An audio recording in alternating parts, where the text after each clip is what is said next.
It's 10 p.m. Do you know where your children are? To ride out the storm of war and to outlive the menace of tyranny, if necessary for years, we shall fight on the beaches, we shall fight in the fields and in the streets. We shall never surrender.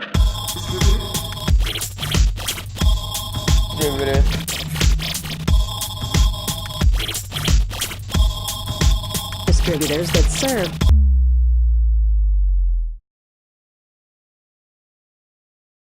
And we're recording. How do you feel about ancient civilizations that may or may not have been around prior to written record? Wait, are we already recording? I missed what you said. Yeah, damn it. Oh, okay. No, it's cool.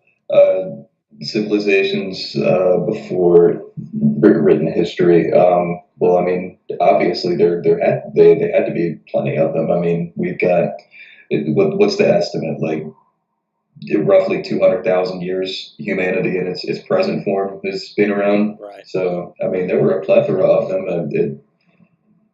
I'm trying to think of exactly when the original written history is. I know it predates Hammurabi's. Like, would it be like Sargon's empire? Well, all right. So what I'm I'm alluding. not trying to bell end your question or anything. No. I'm trying to pinpoint it myself. You're good. Well, basically, what I'm asking is, have you heard anything? And I think we've mentioned it before on the episode we did about cataclysms.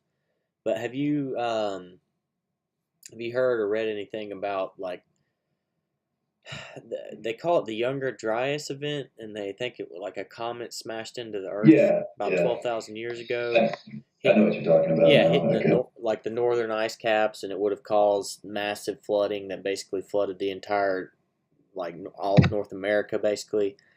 And anyways, there's coming to be like some. It's not classified as an extinction event, though, is it? Well, not officially, but that's the problem, because a lot of times in these cases you have academics who have their whole career resting on the current record, I guess. Yeah. And so, like, there's a lot of evidence for these things happening, and, like, just for example, and of course it's a controversial subject, I suppose, but like Atlantis, right? Plato wrote about Atlantis, and there's a lot the Egyptians did as well. Exactly. And so what if, just for, argument's sake or whatever, there was a continent that was, technologically advanced, or maybe not even necessarily technologically advanced by today's standards, but at least maybe like, a Romanesque type culture maybe, and it was wiped out by something like the Younger Dryas event.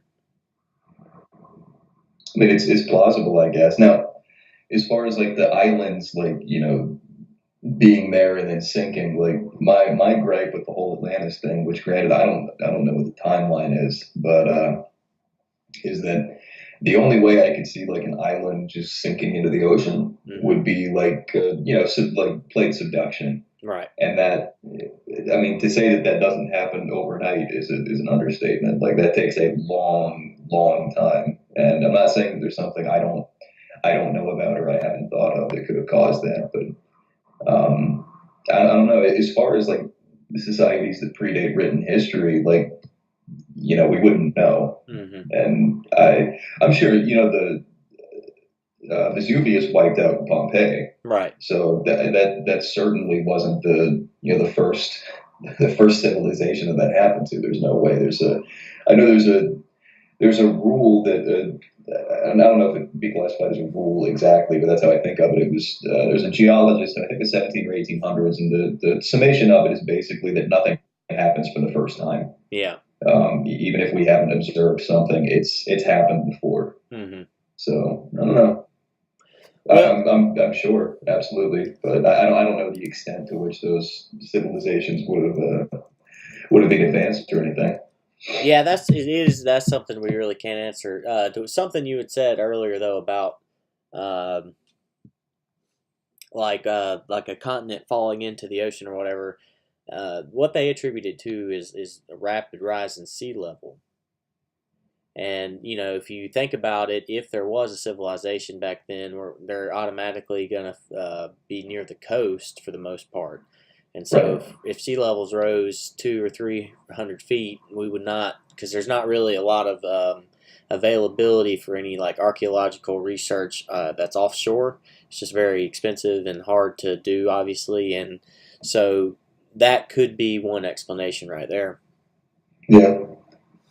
I don't know. It's well, like I said, there's lots of things to take into account as far as the cause of that, but I don't know. It's definitely a neat thing to think about. Yeah, I like it's the reason I found out about it was a gentleman named Randall Carlson, who's a geologist. He's he's multiple things. He's an architect and a builder, and I don't know, geologist and all this stuff. Anyways, I heard him on Joe Rogan's podcast. Him with Graham Hancock, an author. And yeah, you've talked about Graham Hancock before. Yeah. I mean, it's really just fascinating stuff. He's written some really interesting books. Fingerprints of the Gods being one, and the other ones are.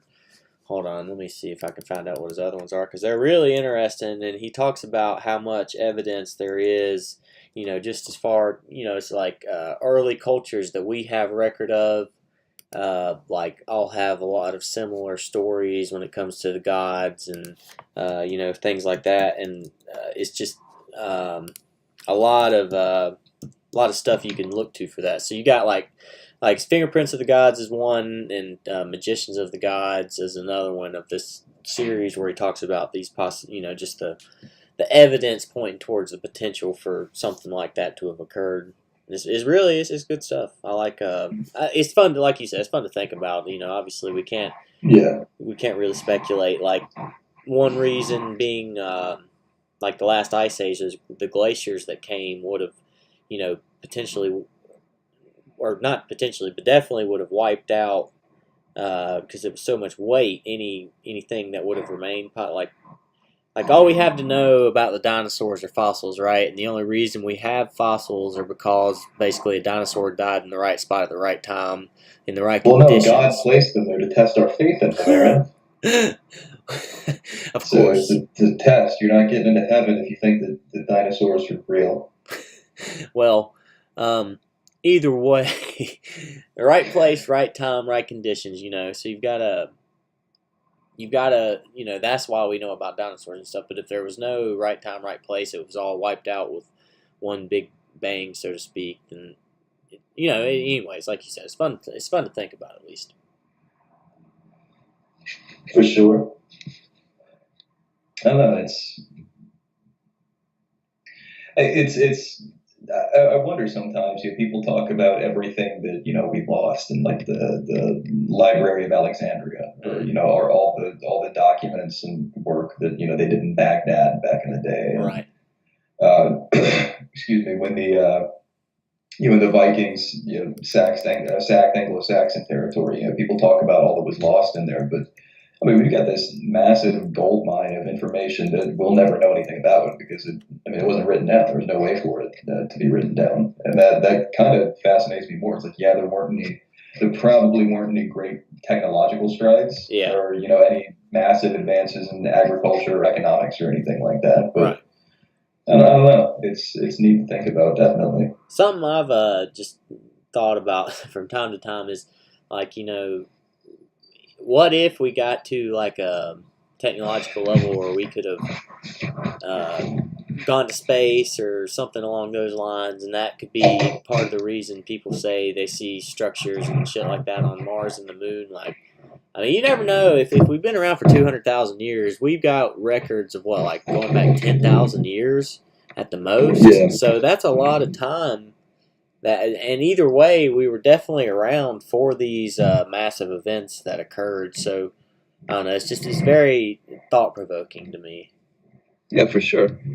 Like although the show and most of the people behind it are complete trash. Ancient Aliens. Yeah. That whole concept is very neat.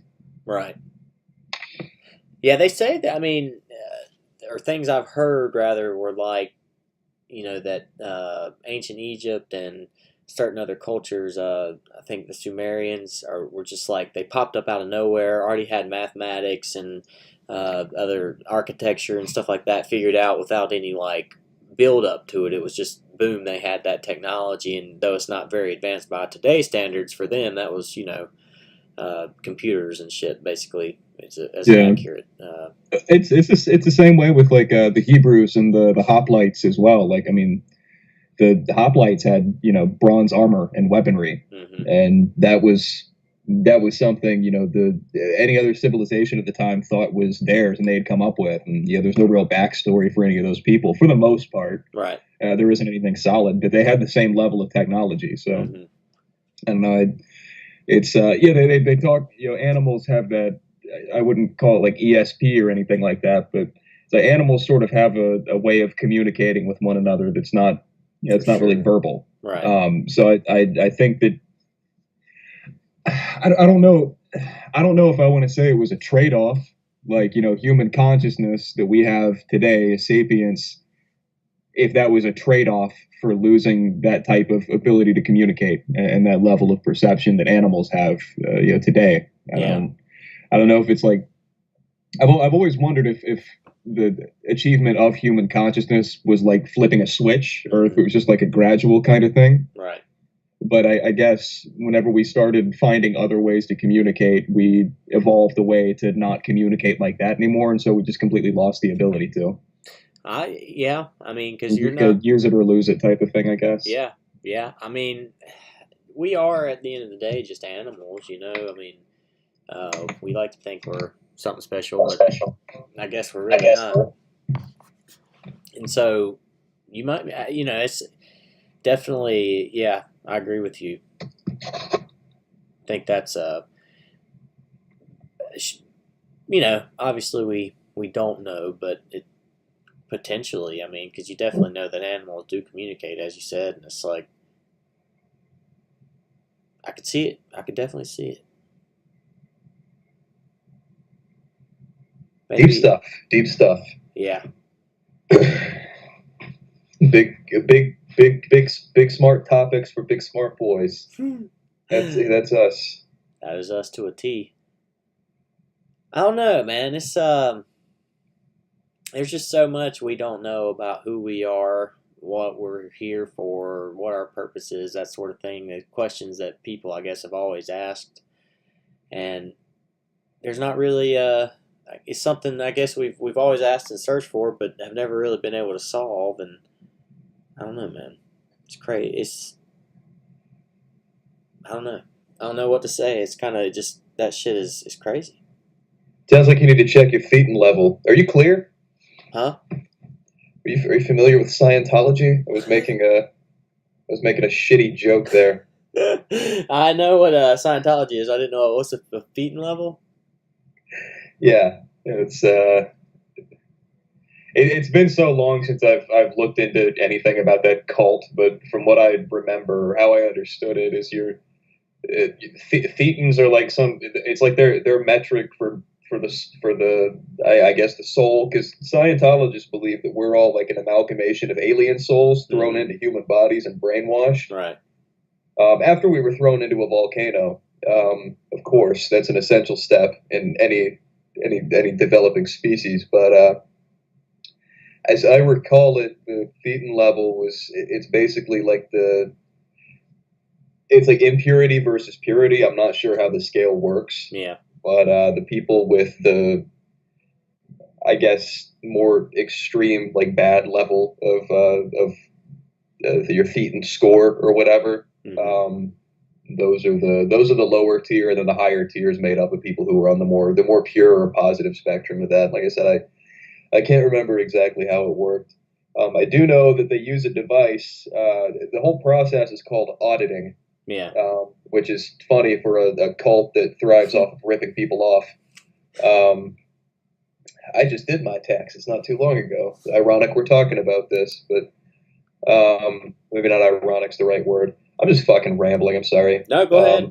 I'm thinking of Go ahead, keep going. The process of auditing is they've got like this machine that has like hand grips, and I'm not sure if they like connect wires or nodes to you or something like that, but it's very strange.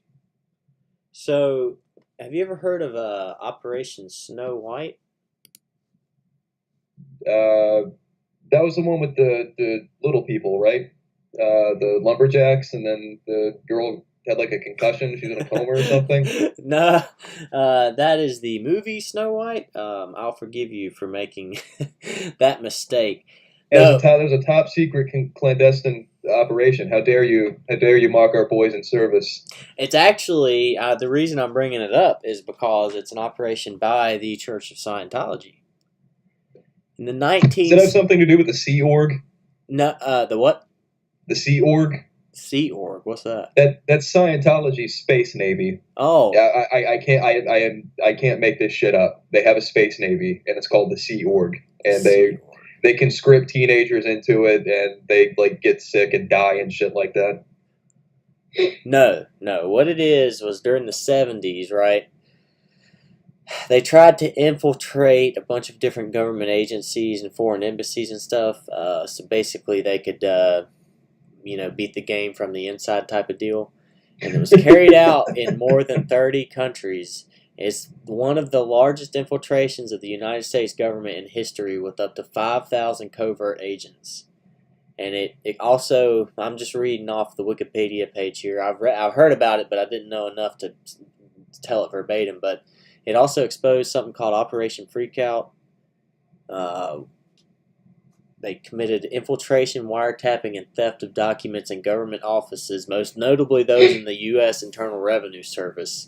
11 highly placed church executives, including Mary Sue Hubbard, who was the wife of L. Ron Hubbard, pleaded guilty and were convicted in federal court of obstructing justice, burglary of government offices, and theft of documents and government property. Nice. Yeah, very pretty cool. Like, just one of those things, I guess. Because I feel like if an organization or a group is willing to do something like that at one time, they're going to be willing to do it later on. And just very clear evidence here of them actually doing some shady shit as if they weren't already bad enough. It's funny too, because that kind of shows how far they've fallen, because they're tiny now. I don't know the exact numbers, but I looked into it a couple of years ago, and I think there's like 100,000 Scientologists on the entire planet. Let's see if I can find what that is. There's not that many of them. There were at one time, but 2004, they say 15 million. There's no way. Let's see. There's no way. That's a lie. Yeah, I couldn't see them. No reason for them to lie, right, Luke?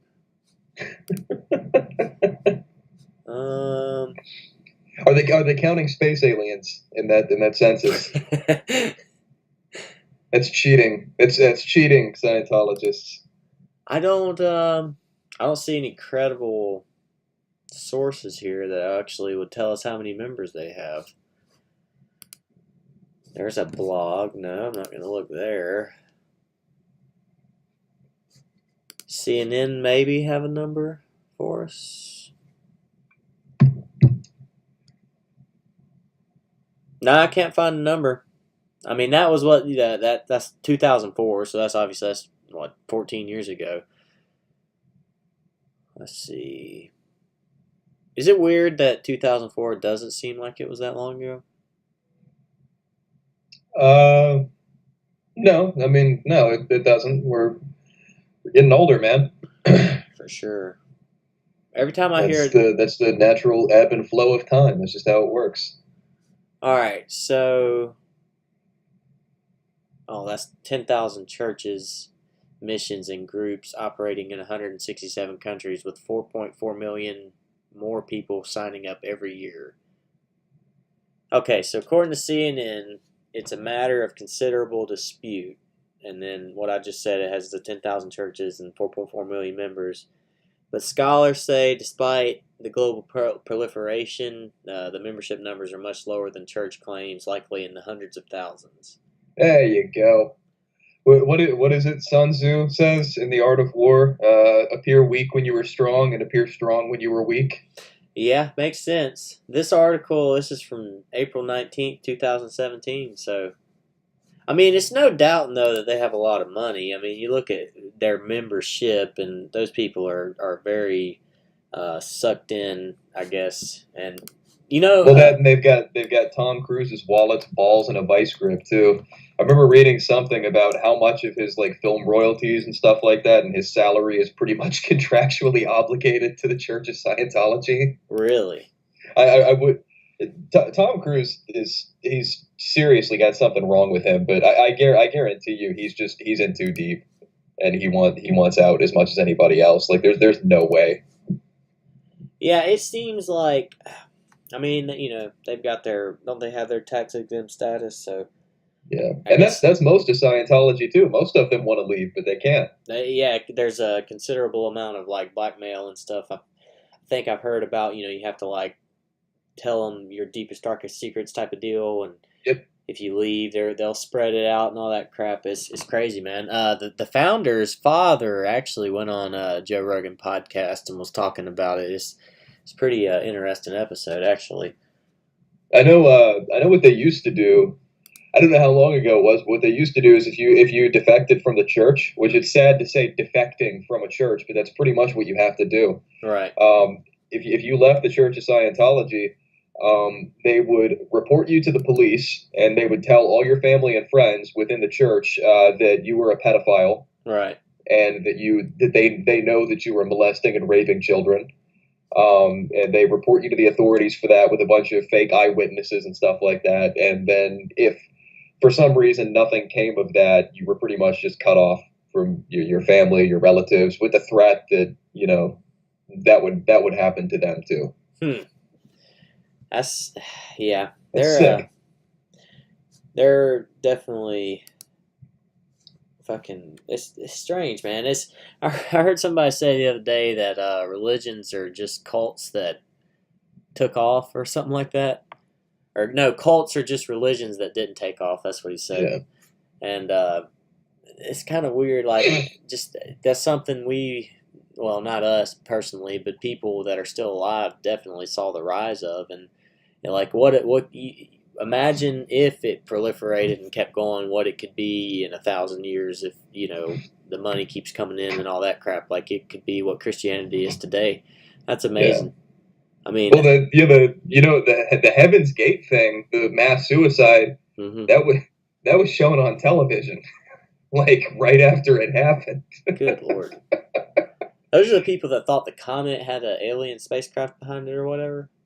I believe so. And then the old bald guy that looks like Mr. Rogers going through chemotherapy convinced all of them to don their blue sweatsuits and their white sneakers and drink a bunch of poison and go to bed. and then a news, which it was the 80s, but the news crew that was at the crime scene was like, hey, what's a good idea? So if we make this a live feed while we walk through the house. And there's just corpses laying in bed with blankets pulled over them, and they're just filming them and everything. Oh, good Lord. So I didn't know they I guess when they did that it was 1997. Heaven's Gate was 97? Yeah, it was 97. I thought it was older than that. I did too. They were founded in the 70s, and then 74 they were founded. Marshall Applewhite was the dude, and Bonnie Nettles was that chick. And 39 members, and then they participated in a mass suicide to reach what they believed was an extraterrestrial spacecraft following the comet Hale-Bopp. What the hell? Man, you gotta love religion, dude. It's like Harry Potter, but it causes genocide. Oh my gosh, that's crazy. Have you ever, do you know anything about Santeria? Yes. Not the song, but the actual religion? Yeah, where they get the name from, yeah. Yeah, Santeria, all the fucking Borderlands cults and that stuff's wild. It really is, man. There's supposedly like a lot of the black celebrities in Hollywood, like Forrest Whitaker and a few others, are practitioners of it as well, or practitioners rather of it as well. It's I don't know much about it, but from what I've heard, I mean, I don't know, man. How do you feel about like I don't know, I guess like black magic and that sort of stuff? Is it all in people's heads, or? I mean, I don't think there's such thing as magic or ghosts or any of that. So I can't give you an answer. I think it's really neat. I've always been fascinated with the occult and fantasy and stuff like that. But now, that's stuff that people are afraid of. I would be unsettled and frightened to be around somebody that was their world. That would bother me. Right. It's that would greatly unsettle me. And I'm not talking about like, Satanists and stuff like that. I'm talking about people who, actually believe that's within the realm of possibility and actually practice that kind of stuff, like alchemy and stuff like that. Yeah. Which not to say that all alchemy is like that, because that's not the case. The rest of them are just hippies. But do you know who Lil B is? He's a rapper. Yeah, Lil B the bass god. He fucked your bitch, Aaron. Well, he cursed Kevin. Like, he's known for cursing people, and like for real. And I imagine it's perception, right? Like he puts it probably just worked for the first guy. And then after that, everybody just got in their head that Lil B cursed him or whatever. And then whatever, they just, but it's hold on, Kevin Durant, let's see, this is from 2017 on Time. His basketball curses, hold on. Lil B has the biggest balls in the music industry. He got famous, and almost immediately after, he has done everything he can to sabotage his own career, and it's not working. So look, he cursed Kevin Durant and James Harden, and I don't know. According to people, it actually works. I don't know how I feel about it. I mean, I'd probably, I'd have to say it's probably not real, but he did curse a couple people, and they actually started playing worse. And I think Kevin Durant ended up getting traded, and I don't know. It's this whole thing.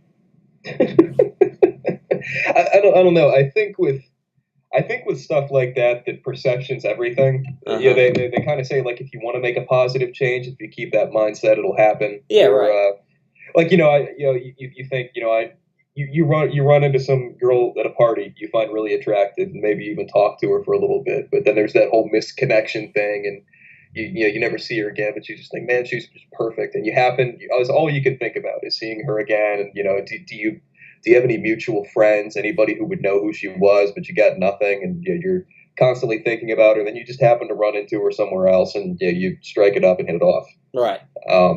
It's so you would think that because you're thinking that it's plausible that you were more likely to run into her and meet her again. Yeah. And I mean, that's why I've never liked the whole concept of luck. It's basically playing with that idea, and to an extent, it's cold reading, like a lot of things are. But mm-hmm. It's perception's everything, and if you're looking for something hard enough, you'll find it. So, would you say you are not a believer in the power of positive thinking? That's where it applies to think it and make it happen type of deal, No, not at all. I'm just talking about how it's easy to think that definitely being positive is an important part of life, but it's easy to think that your positivity has more influence than it does. Right. And I think that people rely on that when they have some degree of success with it. Yeah. I mean, Oprah wrote a book about it. Yeah. It's The Secret. I've not read it, but there's a documentary about it as well. I think it's on Netflix, actually. And I mean, I totally think changing your mindset and putting yourself in the right position to succeed is a lot more important than some crazy idea that, you know, if you think you're going to get rich, it's going to just happen. Like, money just doesn't come free. You have to actually work for stuff in life, obviously. But yeah, you're right. It's like that. Like, having the right mindset really does make a big difference, for sure. Yeah. But it's not. Well, and two, and this is kind of a generalization, but look at all the type of people that are like really overly pious, like the type of people, you know, you're at Burger King and you see them at their table praying before they eat. Mm. The people who do that, like, super duper, you know, religious. They're not to say there's anything wrong with that, but they're never people who are pulling in more than 40,000 a year ever. Right. And then you look at the higher echelon, and, you know, they might be involved in, like, you know, some church congregation or something like that. But once they leave the walls of the church, they don't give a shit anymore. Mm-hmm. And it's because they've got, and the person going without thinks that there's going to be some type of reward mechanism to make their life better, make their life more, you know, more fruitful. Right. It's, I don't know. You think about it, and you think about playing by the rules, and you think you'll get it. Right. And it doesn't work that way. But definitely positivity does go a long way in that. It's there's what I said earlier. If you're looking for it hard enough, you'll find it. But Mm-hmm. you know, having that positive outlook that, you know, a struggle can be overcome. Right. That's an essential part of life. If you can't think like that all the time. You can't be an optimist all the time. It'll drive you mad. Mm. But you can definitely try to be optimistic about situations you're placed in. And I don't know if they're more likely to turn out in your favor, but you'll be more accepting if they don't. And you'll carry over what you learned and know what you did right in the first place. You know, that mindset is its own reward if it does work out. But I don't know. I think people give a lot more credit to what's really perception than and don't actually look at it as perception. They look at it as luck. Yeah. Or they look at it as fortune. Fortune, yeah. Luck and fortune meaning a different context than luck there. I didn't mean to be redundant. Fortune, you know, like your actual true fortune. One issue, fate. One issue I kind of take with it is, on one hand, yeah, those are the people that have made it and are successful, so you should look to them. But on the other hand, it always seems like the motherfucker telling you this shit's always rich. So it's easy for you to say.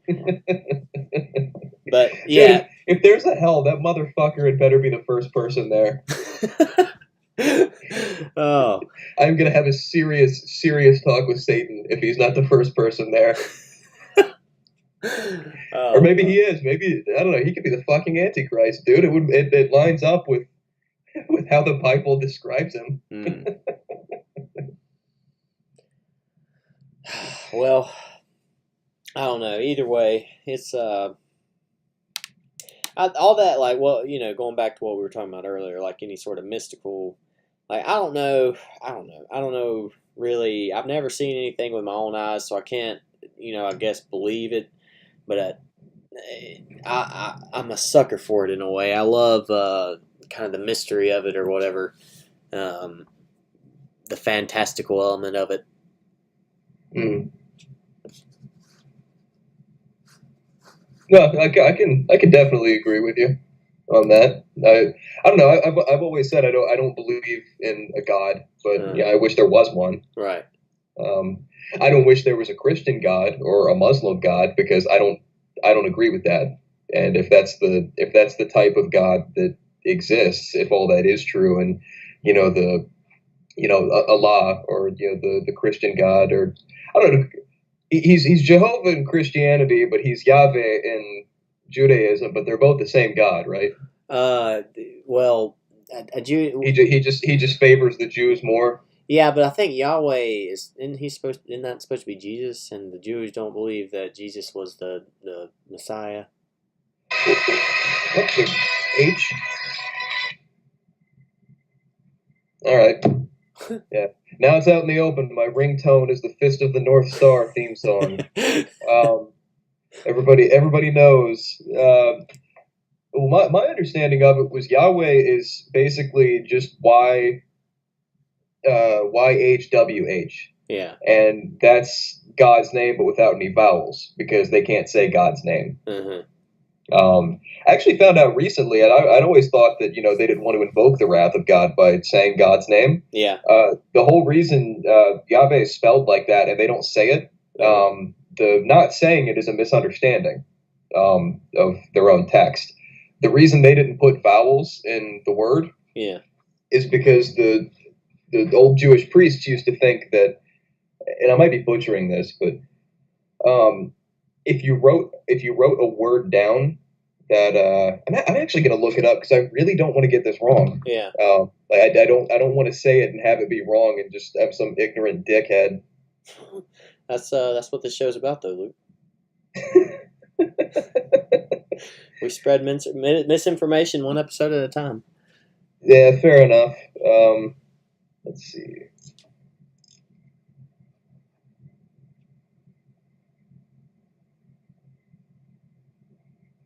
Yeah, I don't know. I mean, like if you look into Taoism or anything like that, it's a. When I read the Tao Te Ching, man, I saw so many parallels with it and the Bible and stuff like that but it just speaks of a creator more than anything, and right. That's kind of more in line with my beliefs, I think. Yeah, what is it?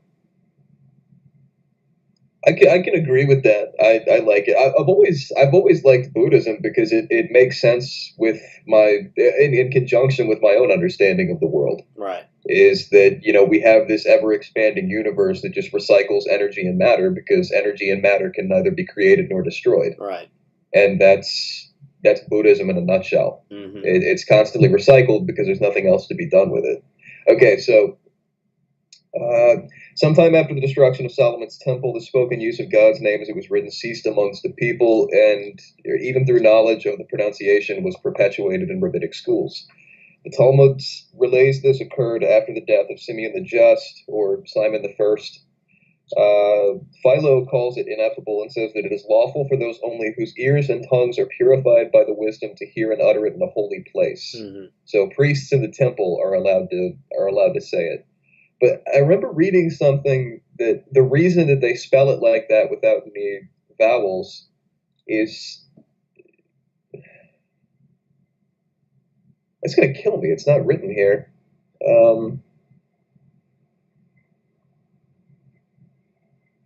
Okay, written prohibitions. The written tetragrammaton, as well as 6 other names of God, must be treated with special sanctity. They cannot be disposed of.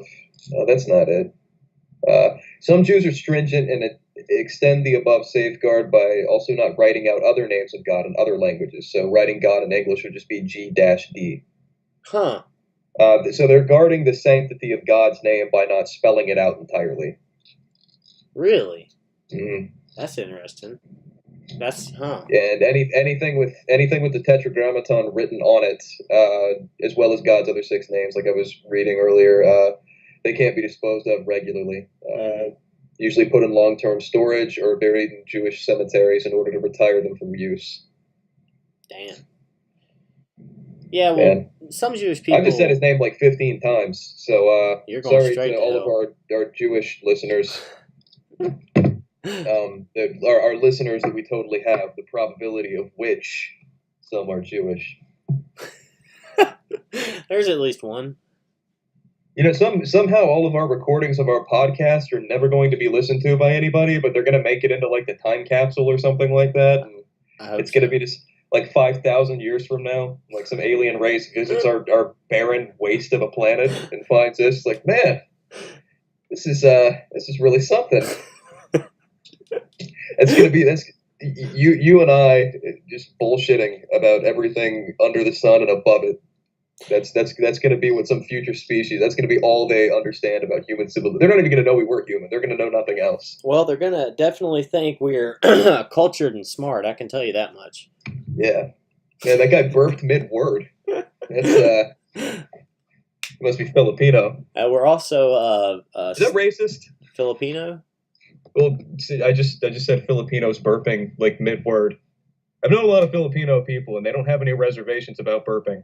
Well, I'm guessing it's more of a cultural thing. I'm not mocking the culture, so it's not racist. Hey, I burp whenever I fucking want to, Oh, same here. If anything, I'm a kindred spirit with the Filipino people because of my disgusting burping. I can get down with that. In all honesty, but yeah, I would say you're probably most definitely a racist, Luke, if I had to guess. Well, you are what you. Wait, I was going to say you are what you eat, but that doesn't really work here.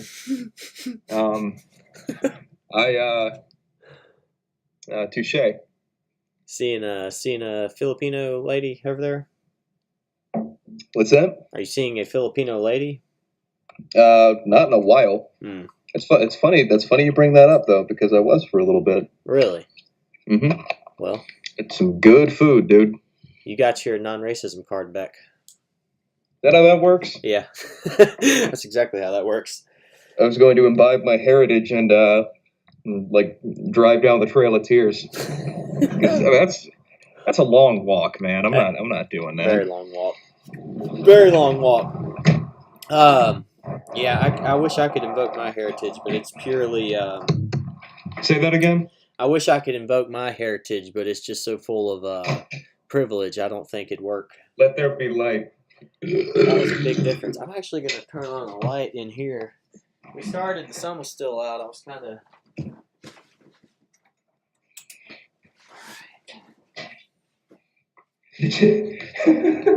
Did you watch Shepard Smith with Fox, his coverage of the eclipse last year? It is amazing. It's I've always, anytime I'd seen like clips of him, I just think, yeah, that's funny. He's quirky. He's a little off. Yeah. I get it. You can tell that he didn't give a shit about the eclipse, and he wanted to make sure everybody knew it.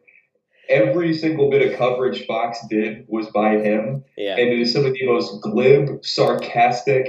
It's amazing. You got to see it. There's like a highlights reel. But there's one point where he says, ancient peoples believed that an ancient fire dragon would come and eat the sun. And, that's always something to consider. Let's see. I've got a YouTube video here. 2 minutes. This is Total Eclipse of the Sun Watch 2017 on Fox News Channel. The excitement must be building and building like fireworks. If I put this here and my phone here, I have a total eclipse of the phone. Fascinating. It's amazing. Oh my God, the moon has gotten in front of this. Okay, well, I don't know. It's interesting looking. The sun looks a little like the moon up there in my wall. If you mention it, you got to sing it. Where the deer and the antelope play. Wow, would you look at that? It's a total eclipse of the sun. And you look up at they know this is all it's going to be, right? Just a moon over a sun. Oh, the sun's coming back now. Cameras are coming out. Oh, my goodness. That didn't last long. Yoo-hoo! I want to hear more. No, because now you can look at the thing. It's covered so you can look at it. Oh, my God. The sun is returning.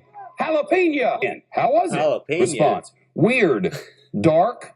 Cold. Another... We got another minute and 10 seconds of that right there. You could hear that? Yeah. Oh my God, that's awesome. That makes me, I don't have cable, so I don't really, every time I hear people mention, like I know who these people are, but I had no idea that's what he looked like. I thought he was much younger. Nah, he looks a little bit like Matt Damon. Just a tiny bit. That's hilarious though. I mean, hey, that kind of makes me have a little bit of respect for the man, because it's just funny that is such a big deal. I mean, I guess it is, but it's not really. It's natural. It just happens. And I'll tell you why I like his coverage. Anytime I hear about something he's done that's gotten backlash, yeah, I immediately look it up, because he takes Fox News about as seriously as everybody else should. Uh-huh. So, I don't know. It just amuses me. Somebody who works for Fox doesn't take the network seriously at all. They don't shy away from letting everybody know. I feel like he's going to run into some. I mean, I don't know. All I know is what I've read, but he's a gay news anchor working for Fox, and he doesn't stick to a script. Like, he's kind of very hypocritical of a lot of things that Fox News promotes, and I'm guessing he's got a contract, right, and he's just kind of doing whatever he wants. Wait until it's over with. Yeah. I mean, yeah, probably. Doesn't he make? I think he makes like $34 million. I'm sure he makes a good chunk of change. Let's see here.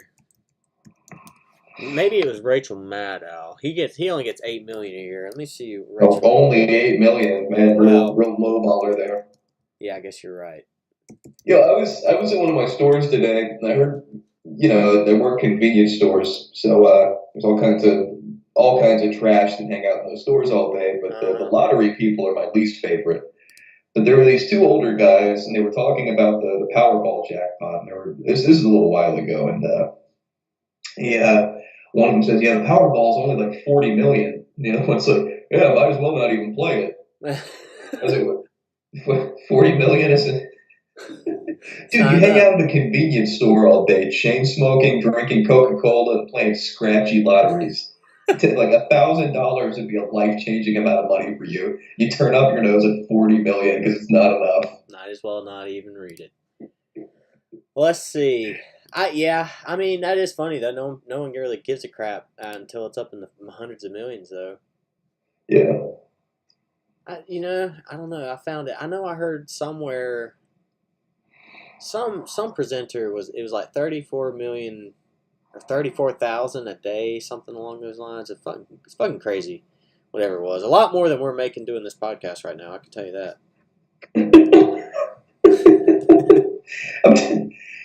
You mean the podcast we do when we have spare time? Yes. That we're not even sure when we're going to be consistently uploading it? This isn't financially what I thought it would be. This is at least as entertaining as the news, though. I mean, obviously, as our 7 listeners can attest. Clearly. Yeah. Okay, that's actually an interesting topic of train of thought. You win the lottery. Uh-huh. Do you take the upfront or do you take the gradual payout? Explain your answer. All right, so I'm irresponsible, so I'm taking the gradual payout. Is that a good? That's wise. Is that a good enough explanation? Yeah, that's a good answer. Yeah.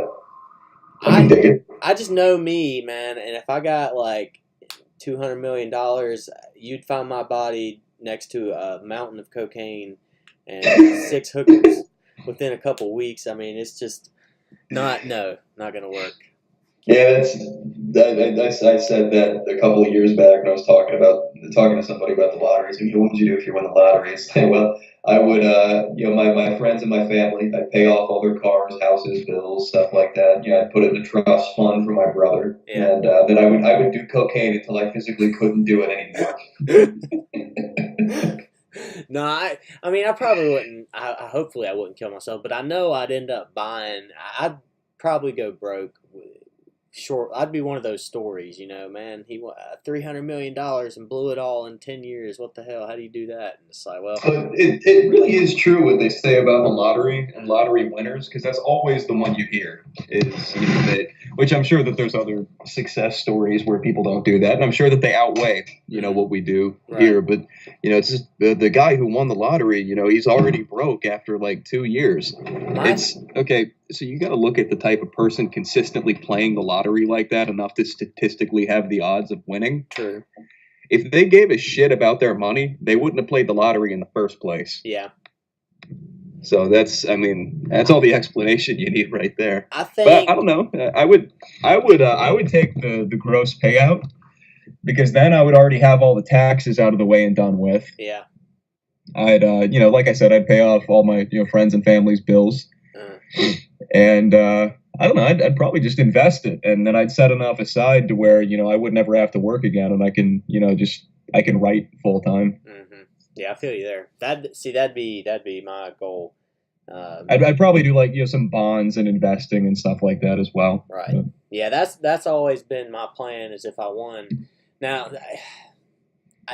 the responsible decision would be to do the payouts for me at least, I guess. But if I could do it exactly how I'd want to, I'd invest half of it. I've always said, if you won $300 million, that's after taxes taken out and everything, I'd invest like half of it. I'd find the best financial planner, stock and bonds type person. Is that the same thing? Financial planner? Do they do stock and bonds and shit? I'm not sure how all that works. Well, either way, I'd find the best at that, best, whatever, and I'd take half of it and just put it straight into that. So I could have that basically sitting there making me money. Because, I mean, if you have that much money sitting in some sort of like interest-bearing account, you're going to get, your return's going to be huge. And so, yeah, that'd be the ideal way. I'd do the same. I pretty much what you said, pay off everybody's stuff, and not. I like what you said about writing too. I mean, I might not write, but I definitely do what I wanted to do. Work on music or whatever. Yeah. Or hell, I'd read, I'd buy and read all the books I could in my lifetime, and I don't know, I just fish all day or something. See, I don't know. I feel like you have to have some sort of purpose. Like having that money isn't going to make you happy. So you have to have some sort of purpose that. Like in my mind, sometimes, yeah, it'd be nice to play Xbox every day, but in reality, that shit gets old or whatever. Like, you can't just, I couldn't just sit around for the rest of my life playing Xbox or whatever. Like, you'd have to have something that you do, I guess. Yeah. And, hey, fishing could be that thing. Well, I was, when I worked in the warehouse at the company we both you work for now at a different branch in a different city, there was it sounds really whimsical the way I just said that. But one of the truck loaders, he was a guy who was he was closing in on 70. He was in his mid to late 60s, and he was coming up on his retirement. He's former military. He's got a nice pension and retirement and all that. He was getting ready to retire while I was there. He hadn't retired yet, but I think he has now since then. But it was. Anyways, I missed the first part of that somehow. It was they did what? What was their role? Oh, they did all the computer work for the loading trucks and all that. Okay, at our warehouse. The other warehouse. Okay, the main one. Yeah. Okay. Yeah. Anyways, and he was closing in on retirement, and he's got all this pension from being prior service military. I think he was Army. But I remember asking him one day, it's like, what are you going to do when you retire? And he's like, well, I'm going to sell my house. Me and my wife are going to move into our lake house, and I think it was in Baden Lake, he said. Yeah. And so we're working on fixing the house up. It's almost done. We'll finish the rest of that. And he's like, I'm just going to smoke pot and fish. I was because it's so simple.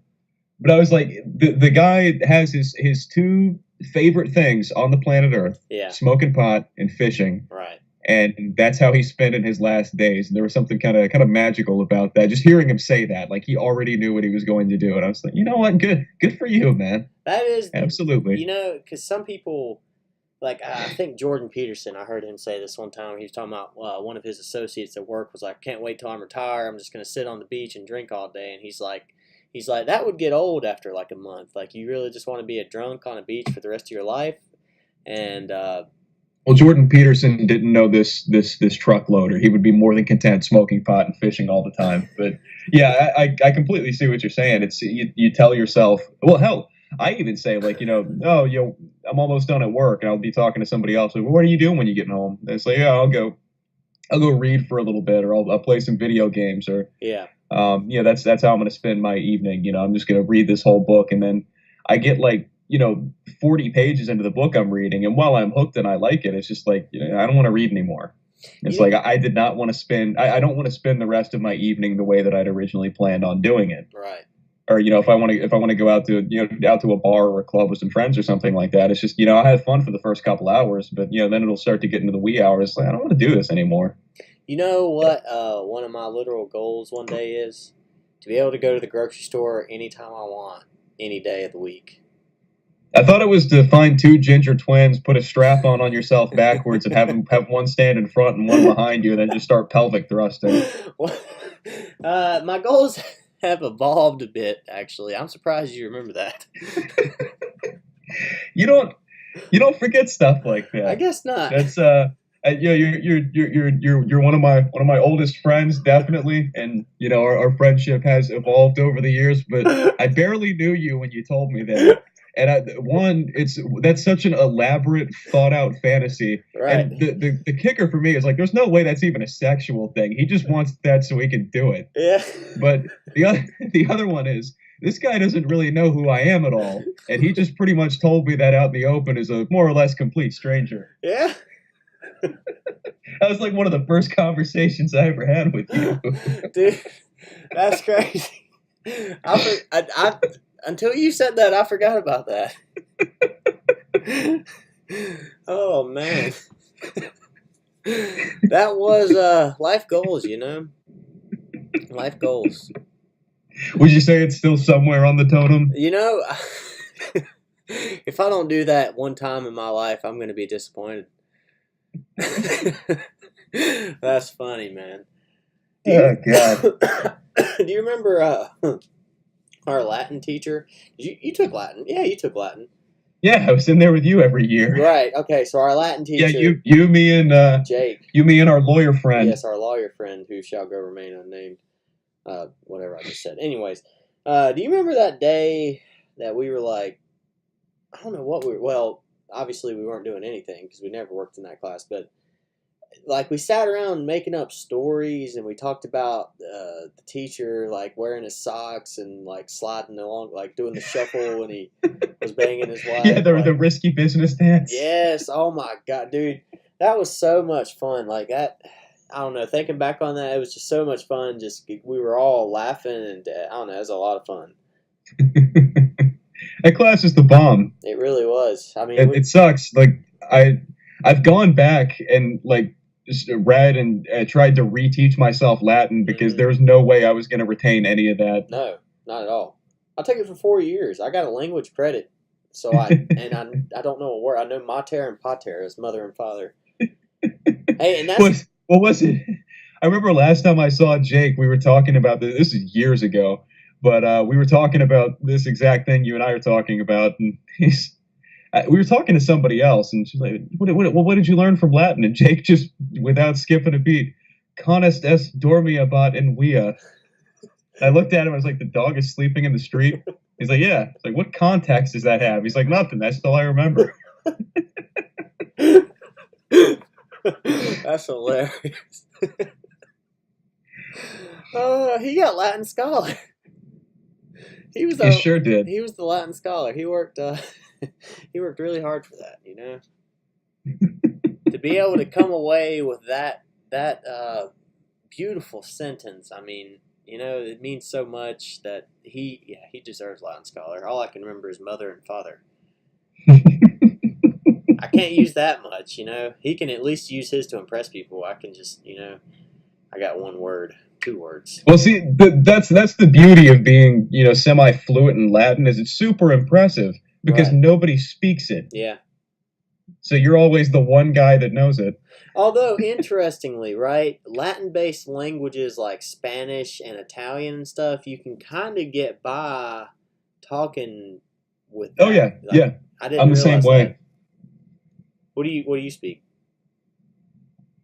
Oh, I mean, I speak English, but and I can speak, you know, fairly mundane Spanish, and I know some like key, like basically enough to find things or get somewhere if I were in France or Italy. Yeah.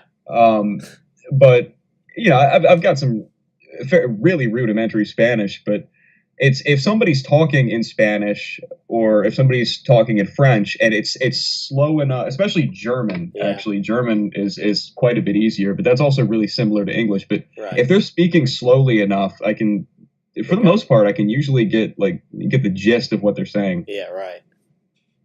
Yeah, I don't know. Language is never. I mean, I probably just never really applied myself at it, but it was never easy for me.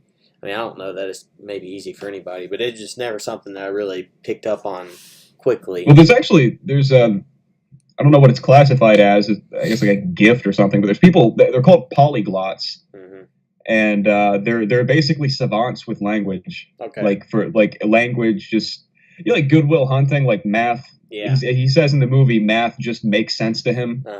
That's how these people are with language. Like the whole concept of language, like they hear a word in a foreign language they don't speak or they don't understand, and they pick it up from there. Right. And they kind of know what they're doing. It's very interesting. There was one guy, I guess he wasn't like the first recorded case, but I guess he's the most prolific. I can't think of his name, but I think he lived in like the 17 or 1800s, but I think he he mastered like 31 different languages or something like that, and he would specifically travel around the planet to like uncharted areas to learn new languages. Like that was what he did. Damn. So he spoke like, you know, fucking pygmy languages and stuff like that like nobody had heard in like 200 or 300 years.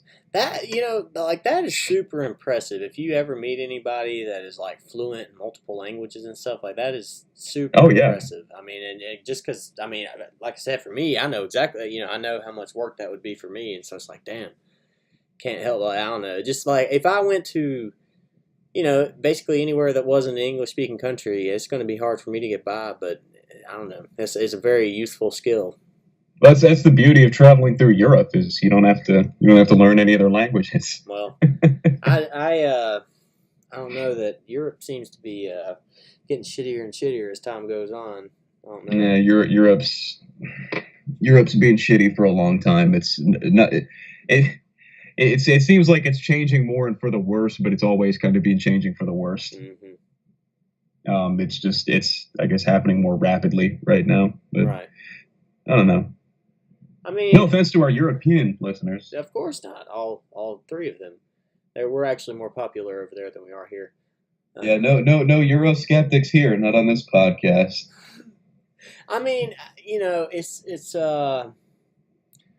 obviously there's a lot of history there. I mean, when you look at us, we're what 200 and some years old, 250 years old. I mean, that's nothing. That's just a blip on the scale of human history, and even more so on the scale of, I guess, the Earth. But I mean, you know, there's a lot more history there, and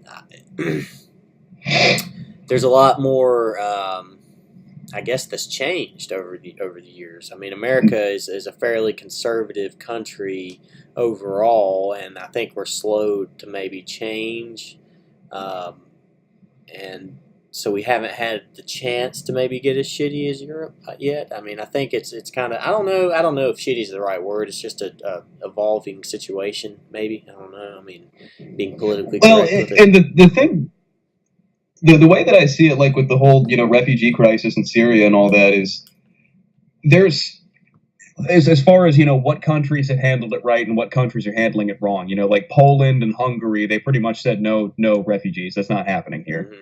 And then you've got the rest of Europe. You know, you've got Germany and Sweden that welcome them with open arms, and they're reaping the benefits of that. Right. Not to say that there aren't, you know, fine and great people that happen to, you know, be Syrian refugees. Yeah. But, it's, you can't ignore the fact that a lot of riffraff has gotten started in these countries that wasn't there before. Mm-hmm. But and then you've got countries that are kind of mixed on it. But I don't know. There's no solution for what's happening right now, and I think that's why it's so you know, distraught. Is there's you know, basically an entire developed country dumped its population on the rest of the planet. I mean, not even just a country though. I mean, basically an entire region. Yeah, you know, pretty much. Well, yeah, you're absolutely right. But I mean, there's no contingency plan for that. Right. There's no. I don't know. It doesn't work. It's a completely unpredictable scenario, and I don't know. No, you're right. I mean, it's obviously, you know, the humanitarian in me wants to help people and stuff like that, but you can't, like you said, you can't deny what's happened. I mean, and even more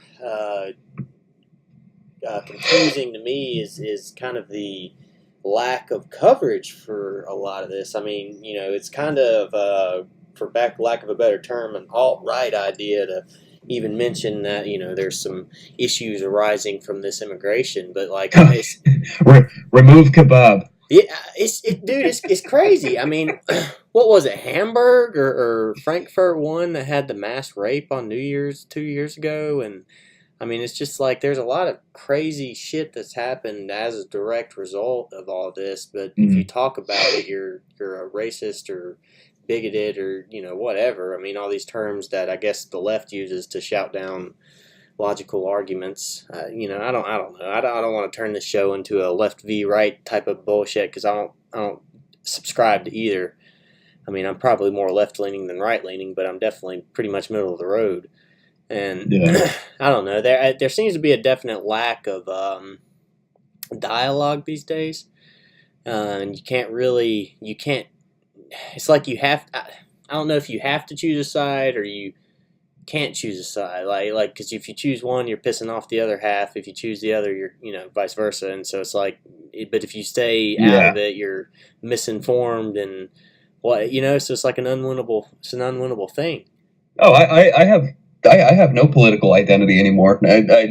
I registered as a Republican when I was 18, and I still stand by why I registered as a Republican, and I still wishful thinking would like to consider myself one because of the ideas that go behind the Republican Democratic worldview. Mm-hmm. But that's not what the Republican Party is anymore. And I heard somebody say something several years back that really resonated with me. Is they grew up in the South, deeper South than we did by quite a bit. Mm-hmm. Not that having areas like Denton and all that in close proximity to where we grew up was any better, but he grew up in the super like modern day antebellum South. And he said we were talking politics one night, and he said basically my political views now are that growing up with super far right, racist, bigoted people made me liberal. Right. And then as I got older, liberals made me want to put a gun to my head. So he's like, I don't know where I stand anymore. And I feel that lack of, political association or, being dissociated from what were at one time your political beliefs or who you thought was your faction, which, I mean, at the end of the day, all politics are identity politics now, as shitty as that is to say. That's simply the case. But yeah, I think, I've said it before, well, hell, on the podcast with you, but I've always felt that you're either moderate or you're crazy. That's not to say that you can't be a left-leaning moderate or a right-leaning moderate or, up or down moderate, but, moderation is key. And if you extend the farther in any direction you go, clearly, and obviously, the more radical you are, but there's a reason we use the term radical for that is radical ideas can help, but having a basis in radicalism is insanity, and it doesn't work. Right. But yeah, I mean, it's anybody sane, anybody who has rational political beliefs they shouldn't feel like they identify anywhere anymore, and that sucks. But whatever. A lot of times, I feel like because regardless of. I don't think it's a shocker to anybody to say that the media shapes a lot of times public opinion or whatever, and so it's same with Hollywood. Hollywood has a big influence on not only America but the world as a whole. And so when you've got both of these groups that are obviously left leaning for the most part, it's going to shape the narrative. And I think that I think all this is overblown. I think a lot of people are a lot more moderate. Than people in Hollywood or whoever may believe, I think, or want to believe maybe they know it and they don't.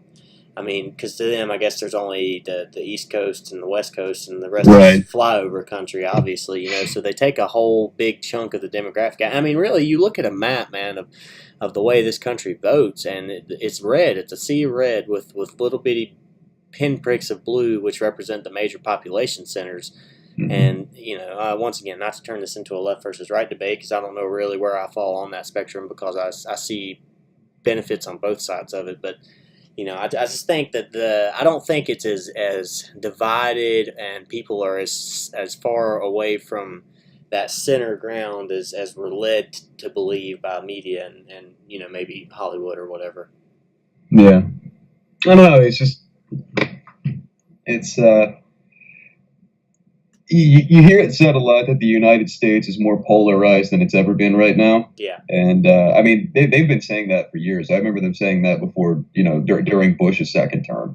So the United States is more polarized than it was during the Civil War. Right. And that's a big statement, but I don't know, there's lots of factors that play into that. We've got much more people than we did, then or now than we did then. Right. And I don't feel like that's a fair statement to say, but one, media is going to put a skew on it, but two, we may actually be more politically divisive, more polarized than we ever have been at any point in the past. Yeah.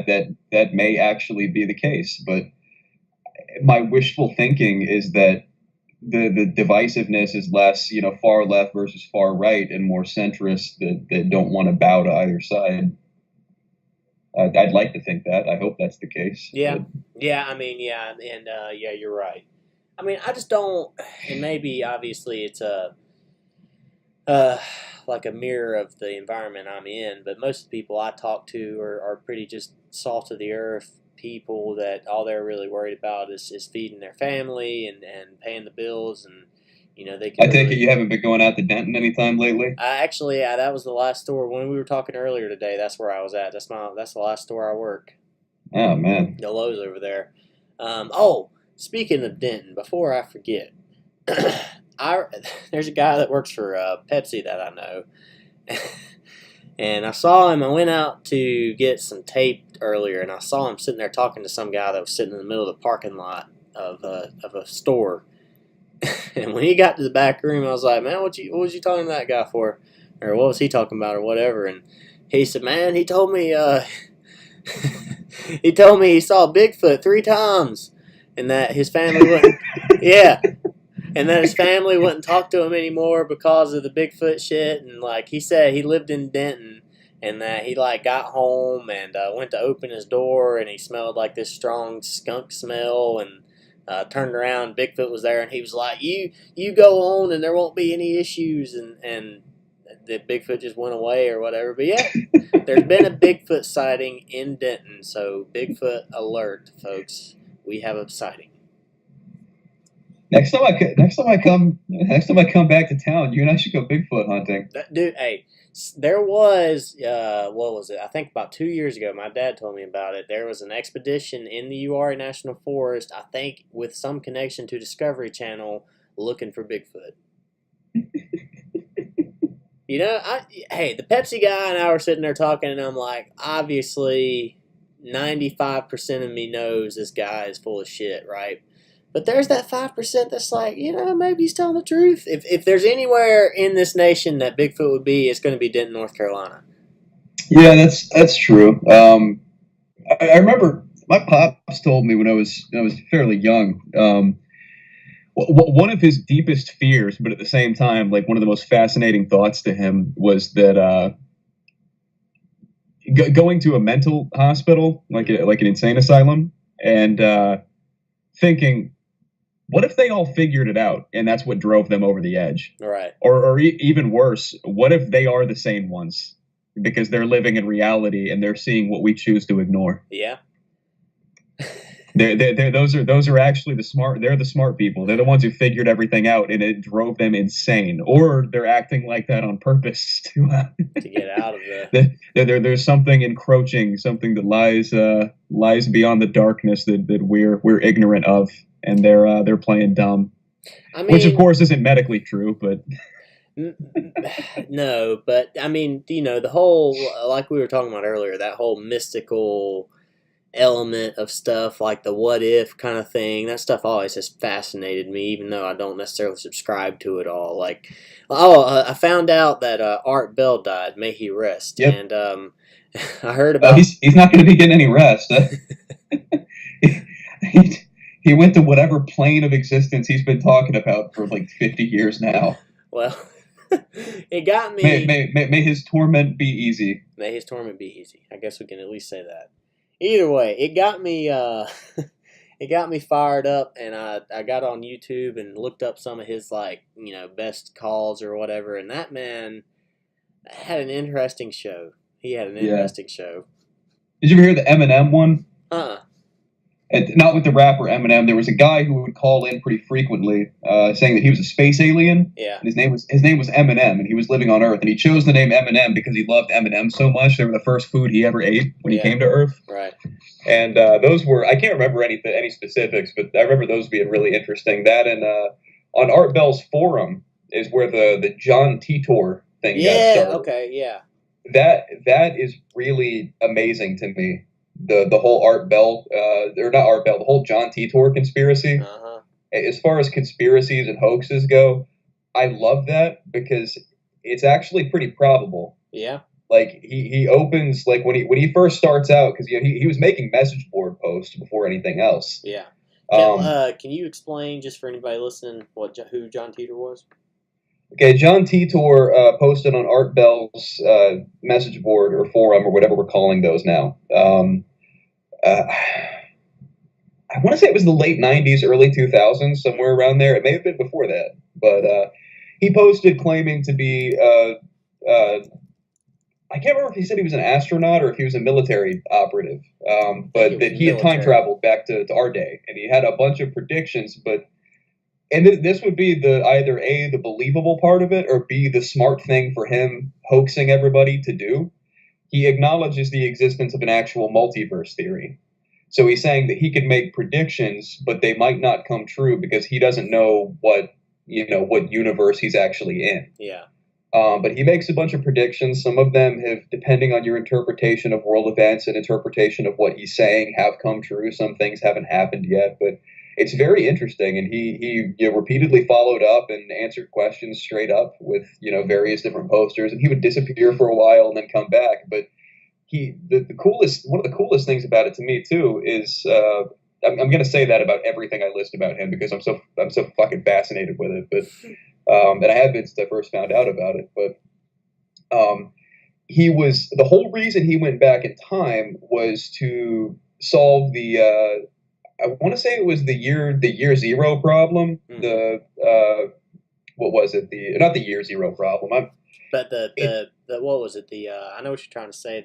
It's like Y2K, but further out in the future. Yeah, exactly. It was a problem that was plaguing their society in his time. Right. And so he was trying to get an old IBM computer from the past and use that because there was a certain function that only that IBM computer had. It was, because everything stopped working at one time, and it was like all their computers were too old or too new.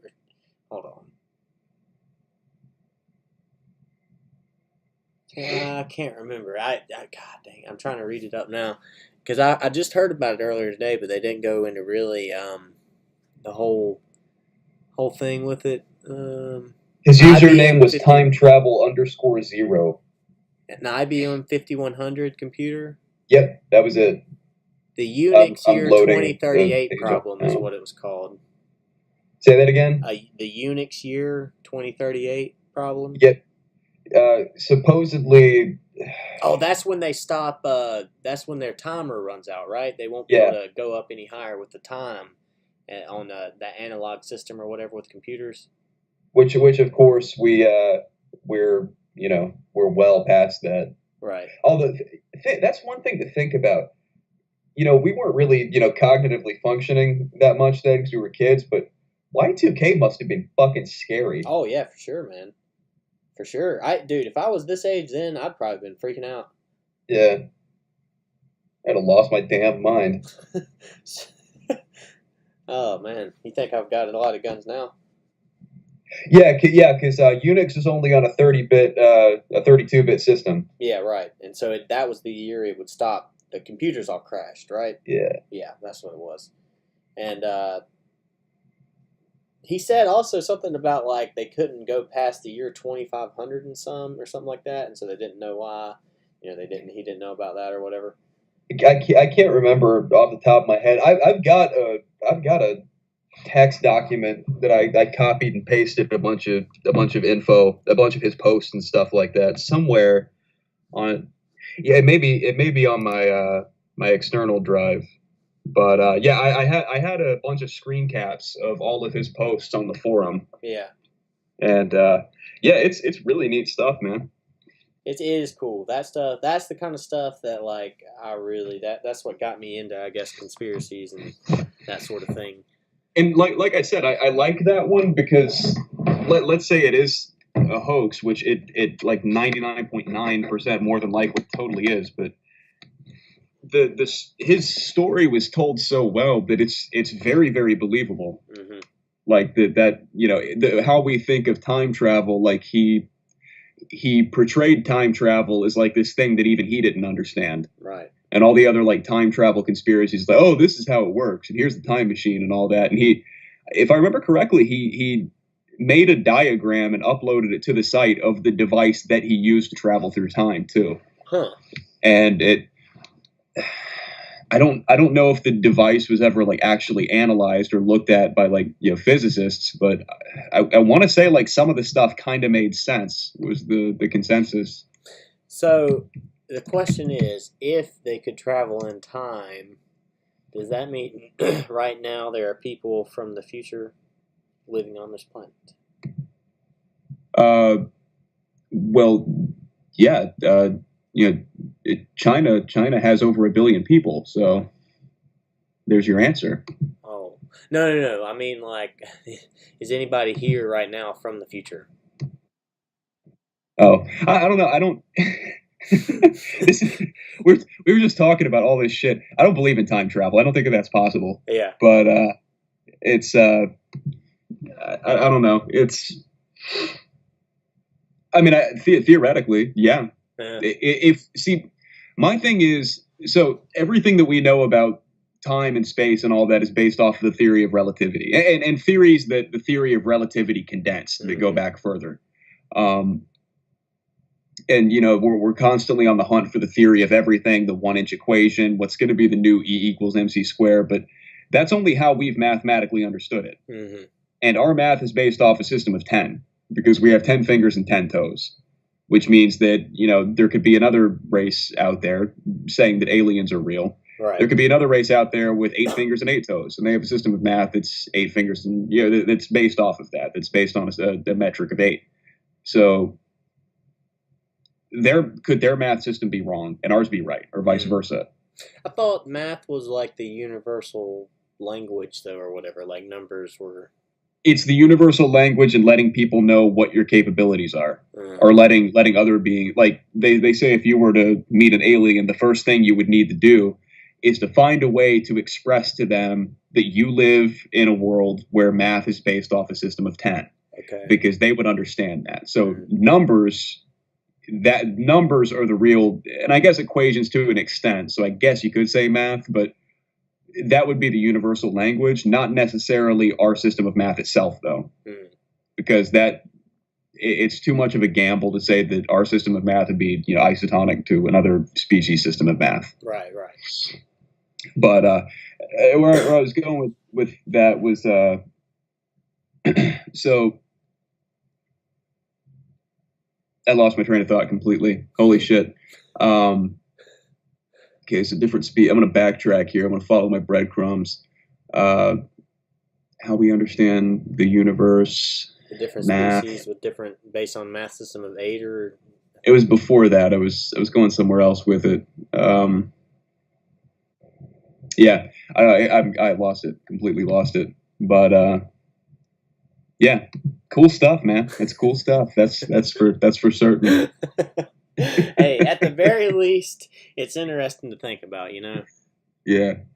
Well, unfortunately, man, about to have to take off.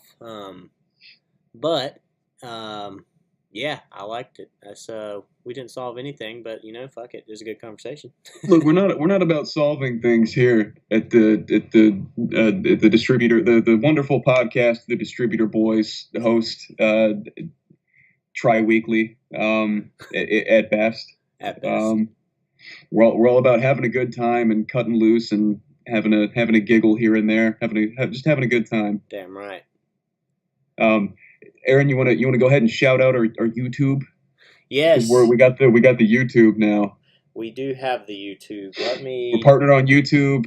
New Minecraft Let's Play.